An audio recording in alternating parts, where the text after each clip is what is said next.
বহু দূরে ছিল একটা গ্রাম। সেই গ্রামে ছিল একটা প্রকাণ্ড বটগাছ, আর সেই বটগাছের ডালে একটা পুরনো কাঠের দোলনা ঝুলত।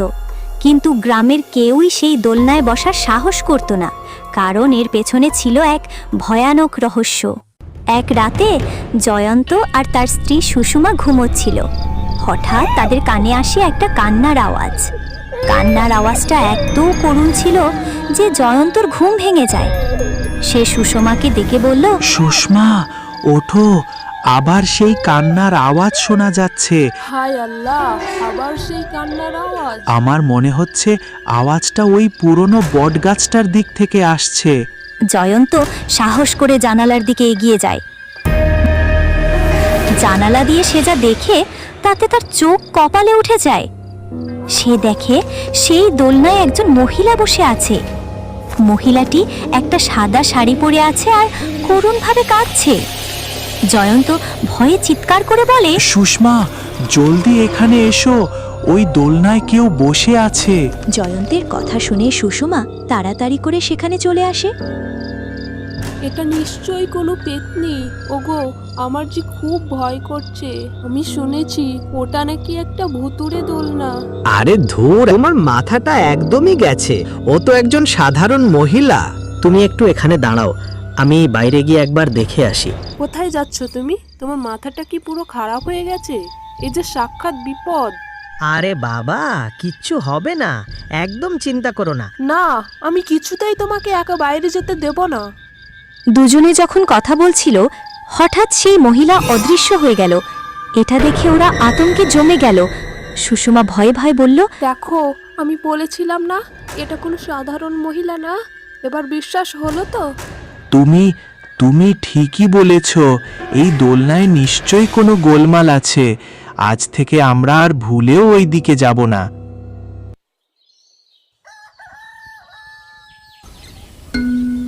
পরের দিন জয়ন্তের বোন মায়া তার স্বামী রাজুকে নিয়ে শহর থেকে গ্রামে আসে। দাদা, বৌদি, কোথায় তোমরা? মায়া, কত দিন পর এলি। চল, এখন ভেতরে চল। মায়াকে দেখে জয়ন্তের মুখ আনন্দে ভরে উঠল। এভাবেই হাসি মজা করে গোটা দিন কেটে যায়। তারপর যখন রাত হলো, জয়ন্ত মায়াকে বলল, মায়া, তুই জয়ন্তের সাথে এই ঘরে শুয়ে পড়। আমরা পাশের ঘরেই আছি। যদি কোনো দরকার হয় তাহলে আমাদের বলিস, কেমন? কিছুক্ষণ পর মায়ার হঠাৎ চোখ পড়ে জানালার বাইরে। সে দেখে একটি দোলনা বটগাছের ডালে ঝুলছে। সে রাজুকে দেখে বলল, রাজু, দেখো বাইরে কি সুন্দর দোলনা। আমাদের শহরে তো এমন সুন্দর দোলনা দেখতেই পাওয়া যায় না। চলো না আমরা দোলনাটা থেকে একটু ঘুরে আসি। আরে, এখন তো অনেক রাত হয়ে গেছে, এখন নয়, কাল সকালে গিয়ে ঘুরে আসবো। চলো না প্লিজ, এই তো কাছেই, এখনই চলে আসবো। জেদ করো না, এসো ঘুমিয়ে পড়ো। বললাম তো কাল সকালে যাব। কিন্তু মায়া রাজুর কথা না শুনে দোলনাটার দিকেই তাকিয়ে থাকে। দোলনাটা তো একেবারে ঘরের কাছেই, আমি বরং একাই চলে যাই। এই ভেবে মায়া একাই বেরিয়ে পড়ে আর সেই দোলনার কাছে চলে যায়। আরে বাহ, যেমনটা ভেবেছিলাম ঠিক তেমনটাই। আজ তো মজা এসে যাবে। পাখি হয়ে উড়ি, মন যে মাতে, মন যে মাতে নতুন করে। আহা উড়ি নতুন করে।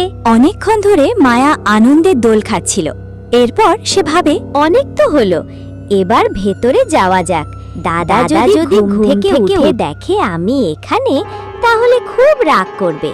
এই ভেবে মায়া যখন দোলনা থেকে নামতে যায়, তখন সে অনুভব করে কেউ যেন তাকে শক্ত করে ধরে আছে।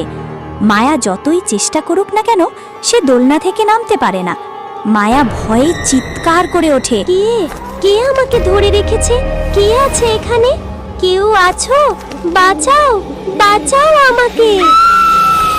মায়ার চিৎকার শুনে জয়ন্ত, সুষমা আর রাজুর ঘুম ভেঙে যায়। সুষমা আর জয়ন্ত ছুটে যায় মায়ার ঘরে।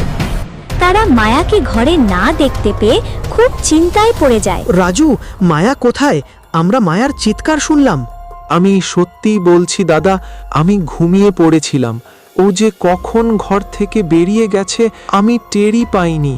হঠাৎ জয়ন্তের চোখ সেই দোলনার দিকে পড়ে, আর সে দেখে মায়া মাটিতে পড়ে আছে। আরে ওই তো মায়া, ওই বটগাছটার নিচে পড়ে আছে। কিভাবে গেল ওখানে? তাড়াতাড়ি চলো। সবাই ছুটে গিয়ে দেখে মায়া অজ্ঞান হয়ে আছে। রাজু তাকে তুলে ঘরে নিয়ে আসে। সকালে মায়ার জ্ঞান ফেরে।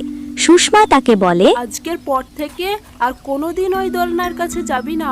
ওই দোলনাতে একটা পেতনির ছায়া আছে। ঠিক আছে বৌদি, আমি আর কখনো ওদিকে যাব না।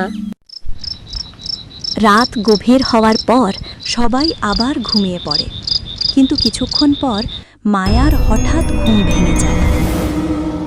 তার চোখ লাল হয়ে যায় আর পায়ের পাতা উল্টো হয়ে যায়।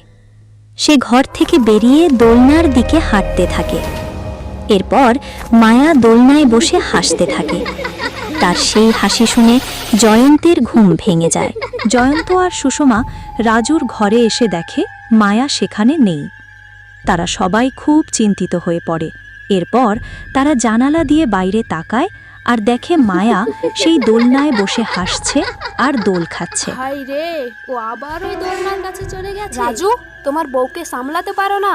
দেখো, ও মাঝরাতে উঠে কিসব করে বেড়াচ্ছে। আমাকে ক্ষমা করে দিন বৌদি, আমি ওকে অনেকবার মানা করেছিলাম কিন্তু ও শুনলো না। আরে এসব কথা এখন ছাড়ো, আগে ওখানে তাড়াতাড়ি চলো। কোনো বড় বিপদ ঘটে যাওয়ার আগেই ওকে ফিরিয়ে আনতে হবে। তারা সবাই ছুটে দোলনার কাছে যায়। জয়ন্ত মায়াকে বলে, মায়া, জলদি দোলনা থেকে নেমে আয়, আর কখনো এদিকে আসবি না। আরে একটু আর পায়ের দিকে দেখো। হাই রে, মরে গেলাম রে, এ তো পেতনি হয়ে গেছে। হায় রে, আমার বউ তো পেতনি হয়ে গেছে। তাড়াতাড়ি নিজের প্রাণ বাঁচিয়ে পালাও রে। এরপর তারা ভয়ে সেখান থেকে পালাতে থাকে। তাদেরকে হতভম্ব দেখে কিছু গ্রামবাসী জিজ্ঞেস করে, কি হয়েছে ভাই? এত রাতে তোমরা এইভাবে কোথায় গেছিলে? কদিন আগে আমার বোন মায়া শহর থেকে এসেছে, আর সে রাতে ওই বটগাছে থাকা দোলনাটাতে দোল খেতে চলে গেছে, আর এখন ওই পেতনি তার শরীরটা দখল করে নিয়েছে। তাদের সব কথা শুনে গ্রামবাসীরা বলে, ওহ, তাহলে এই ব্যাপার। চলো আমরা সবাই মিলে একসাথে যাই। এরপর সবাই একজোট হয়ে দোলনার কাছে যায়। এই পেতনি, অনেক হয়েছে। তুই আমাদের গ্রামবাসীদের অনেক জ্বালিয়েছিস। তোর কারণে কোনো লোক রাতে এই রাস্তা দিয়ে যাওয়ার সাহস পায়নি। কিন্তু ব্যাস, অনেক হয়েছে। এবার তোর খেলা শেষ। চলো ভাইয়েরা, আজ এই পেতনিকে শেষ করে দেব। একজন গ্রামবাসী বলে, ভাইয়েরা, এই দোলনাকে কেটে বটগাছ থেকে আলাদা করে দিতে হবে। এরপর কয়েকজন গ্রামবাসী কুঠার দিয়ে দোলনার দড়ি কেটে দেয়। দোলনা মাটিতে পড়ে যায় আর পেতনি রাগে মায়ার শরীর থেকে বেরিয়ে আসে। পেতনি চিৎকার করে বলে, এই গ্রামবাসী, তোরা এটা একদম ঠিক করিসনি।